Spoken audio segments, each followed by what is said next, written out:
اعوذ باللہ من الشیطان الرجیم بسم اللہ الرحمن الرحیم۔ معزز سامعین کرام، آج سورۃ البقرہ کا 11واں رکوع ہے۔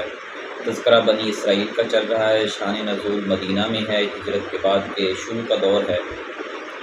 اور کچھ آیات اس کی آخری دور میں بھی نازل ہوئی اس سورہ مبارکہ کی، لیکن زیادہ تر شروع کے حصے کی ہیں۔ مخاطبین بنی اسرائیل ہیں، چونکہ مدینہ کے اطراف میں یہودیوں کی آبادی کثرت سے تھی، اس لیے انہیں کو اللہ تعالیٰ نے مخاطب کیا اور ان کو یہ فرمایا کہ تم تو اہل کتاب ہو، اللہ کے کلام کو پہلے سے جانتے ہو، فرشتوں پر تمہارا ایمان ہے، اللہ اور پیغمبروں سے تمہارا پہلے ہی یقین رہا ہے، تو اس لیے تمہارا ایمان سب سے پہلے لانا بنتا ہے نبی کریم صلی اللہ علیہ وسلم پر۔ پھر اس قوم کے اوپر اللہ تعالیٰ کی جو عنایات ہیں ان کا تذکرہ کیا، اور پھر اس قوم کی جو نافرمانیاں ہیں ان کا تذکرہ کیا۔ وَلَقَدْ آتَيْنَا مُوسَى الْكِتَابَ وَقَفَّيْنَا مِن بَعْدِهِ بِالرُّسُلِ، اور یقیناً ہم نے موسیٰ کو کتاب دی اور ان کے بعد پے در پے پیغمبر بھیجے۔ وَآتَيْنَا عِیسَىٰ ابْنَ مَرْیَمَ الْبَیِّنَاتِ وَأَیَّدْنَاهُ بِرُوحِ الْقُدُسِ، اور ہم نے عیسیٰ ابن مریم کو واضح دلائل دیے اور روح القدس سے ان کی تائید کی، یعنی پاک روح سے، پاکیزہ روح سے ان کی تائید کی۔ ہمیں پتہ ہے کہ عیسیٰ علیہ السلام بغیر باپ کے پیدا ہوئے ہیں، اور یہ ان کا معجزہ اور اس طرح کے اور بھی معجزات ان کے ہیں جو آگے چل کر آئیں گے، اس لیے خاص طور پر بنی اسرائیل میں عیسیٰ علیہ السلام کا تذکرہ اللہ تعالیٰ نے کیا۔ أَفَكُلَّمَا جَاءَكُمْ رَسُولٌ بِمَا لَا تَهْوَىٰ أَنفُسُكُمُ اسْتَكْبَرْتُمْ فَفَرِيقًا كَذَّبْتُمْ وَفَرِيقًا تَقْتُلُونَ، تو کیا جب بھی تمہارے پاس کوئی پیغمبر وہ تعلیمات لے کر آئے گا جو تمہارے دلوں کو اچھی نہیں لگتی، تو تم تکبر کرو گے یا کرتے رہے ہو، تو ایک فریق کو تم نے جھٹلایا اور ایک فریق کو تم ناحق قتل کرتے رہے ہو۔ یعنی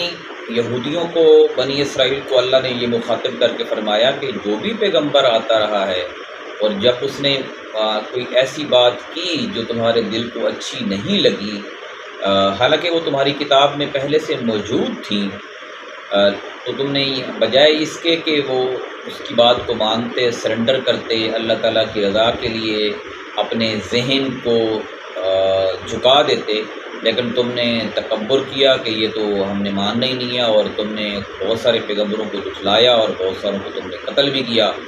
وقالوا قلوبنا غلف، اور کہتے ہیں کہ ہمارے دل غلاف میں ہیں، یعنی ہم پر کوئی بات اثر نہیں کرتی، جو ہمارا ذہن بن چکا ہے، جو عقیدہ بن چکا ہے وہ پکا ہے۔ بل لعنهم اللہ بکفرہم فقلیلا ما یؤمنون، بلکہ اللہ نے ان پر ان کے کفر کی وجہ سے لعنت کی ہے، سو بہت کم وہ ایمان لاتے ہیں۔ یعنی وہ اتنی کفریہ کام کرتے گئے ہیں کہ اللہ تعالیٰ نے ان کے اوپر جو ہدایت کا راستہ ہے وہ بند کر دیا ہے، اس لیے وہ جلدی ہدایت کی طرف نہیں آتے۔ وَلَمَّا جَاءَهُمْ كِتَابٌ مِّنْ عِندِ اللَّهِ مُصَدِّقٌ لِّمَا مَعَهُمْ، اور جب ان کے پاس اللہ کی طرف سے کتاب آ گئی جو ان کے پاس موجود کتاب کی تصدیق کرتی ہے، یعنی قرآن پاک آ گیا، اور قرآن پاک میں یہ بات موجود ہے کہ تورات بھی اللہ کی کتاب ہے جو کہ یہودیوں کے پاس اس وقت موجود تھی۔ تو جب یہ قرآن پاک آ گیا، وَكَانُوا مِن قَبْلُ يَسْتَفْتِحُونَ عَلَى الَّذِينَ كَفَرُوا، اور وہ اس سے پہلے کافروں کے خلاف اس کی برکت سے فتح کی دعائیں کرتے تھے۔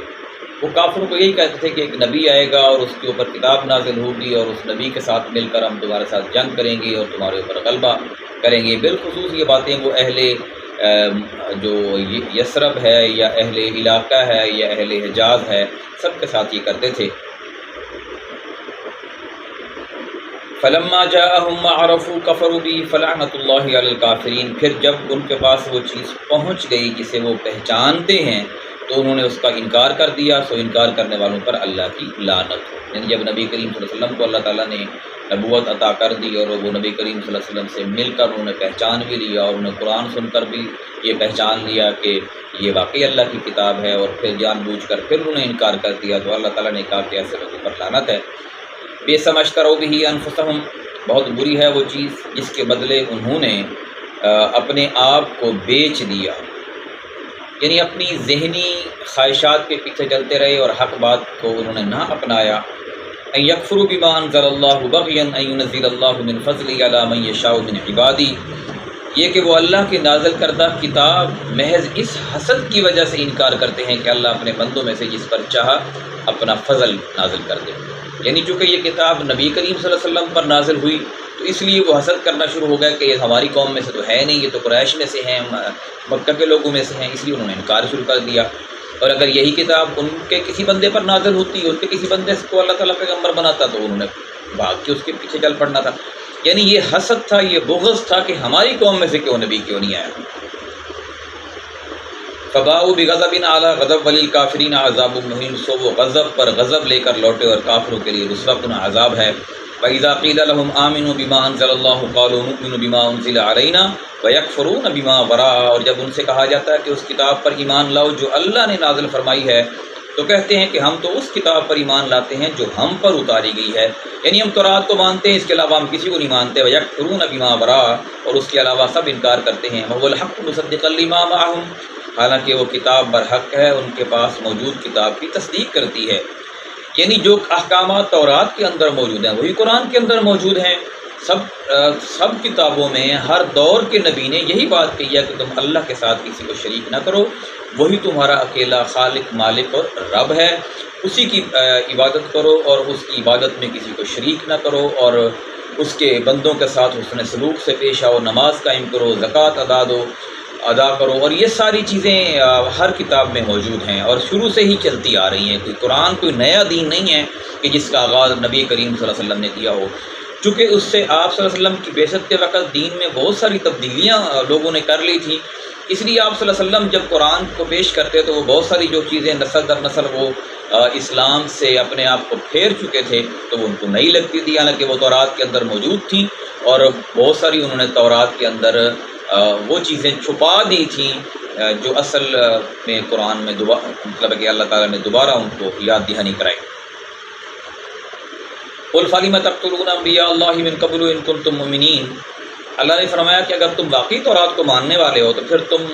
پہلے پیغمبروں کو ناحق قتل کیوں کرتے رہے ہو اگر تمہارے اندر واقعی ایمان ہے۔ وَلَقَدْ جَاءَكُم مُوسَىٰ بِالْبَيِّنَاتِ ثُمَّ اتَّخَذْتُمُ الْعِجْلَ مِن بَعْدِهِ وَأَنتُمْ ظَالِمُونَ، اور یقیناً تمہارے پاس موسیٰ واضح دلائل لے کر آئے، پھر بھی تم نے ان کے بچڑے کو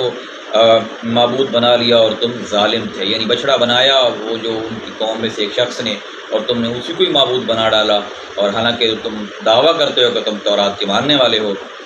وَإِذْ أَخَذْنَا مِيثَاقَكُمْ وَرَفَعْنَا فَوْقَكُمُ الطُّورَ خُذُوا مَا آتَيْنَاكُمْ بِقُوَّةٍ وَاسْمَعُوا قَالُوا سَمِعْنَا وَعَصَيْنَا وَأُشْرِبُوا فِي قُلُوبِهِمُ الْعِجْلَ بِكُفْرِهِمْ قُلْ بِئْسَ مَا يَأْمُرُكُمْ بِهِ إِيمَانُكُمْ إِن كُنتُم مُّؤْمِنِينَ،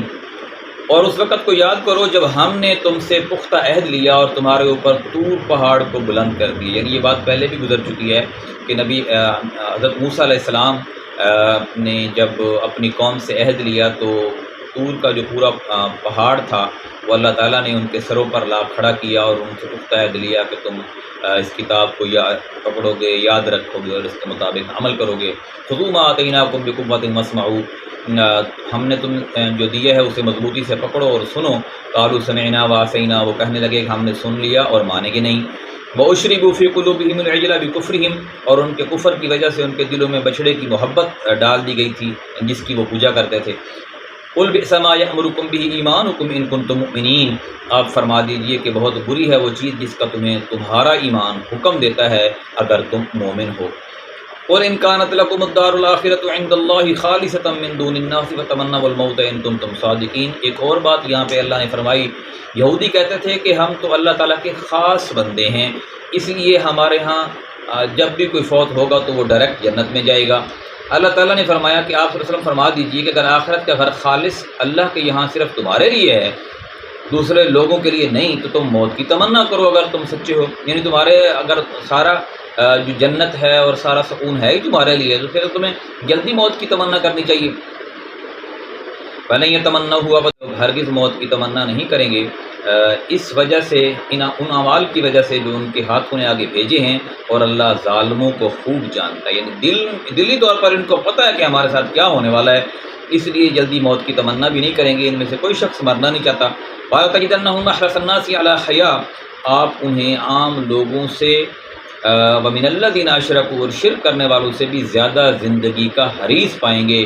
يَوَدُّ أَحَدُهُمْ لَوْ يُعَمَّرُ أَلْفَ سَنَةٍ، ان میں سے ہر ایک یہ چاہتا ہے کہ کاش اسے 1000 سال کی عمر مل جائے۔ وَمَا هُوَ بِمُزَحْزِحِهِ مِنَ الْعَذَابِ أَن يُعَمَّرَ وَاللَّهُ بَصِيرٌ بِمَا يَعْمَلُونَ، اور اور یہ عمر مل جانا اسے عذاب سے دور نہیں کر سکے گا، اور اللہ خوب دیکھ رہا ہے جو کچھ وہ کر رہے ہیں۔ یعنی یہ یہودیوں کی جو مشگافیاں تھیں، ان کی جو بناوٹیں تھیں دین کے اندر، ان کو اللہ تعالیٰ نے یہاں بیان کیا، اور خالصتاً دین کو فالو کرنے کے لیے، عمل درآمد کرنے کے لیے اللہ تعالیٰ نے ان کو بات مثالوں کے ذریعے سے اور تاریخ کے واقعات سے سمجھائی۔ اللہ تعالیٰ سے دعا ہے کہ ہمیں قرآن کو صحیح معنوں میں سمجھنے، عمل کرنے کی توفیق عطا فرمائے۔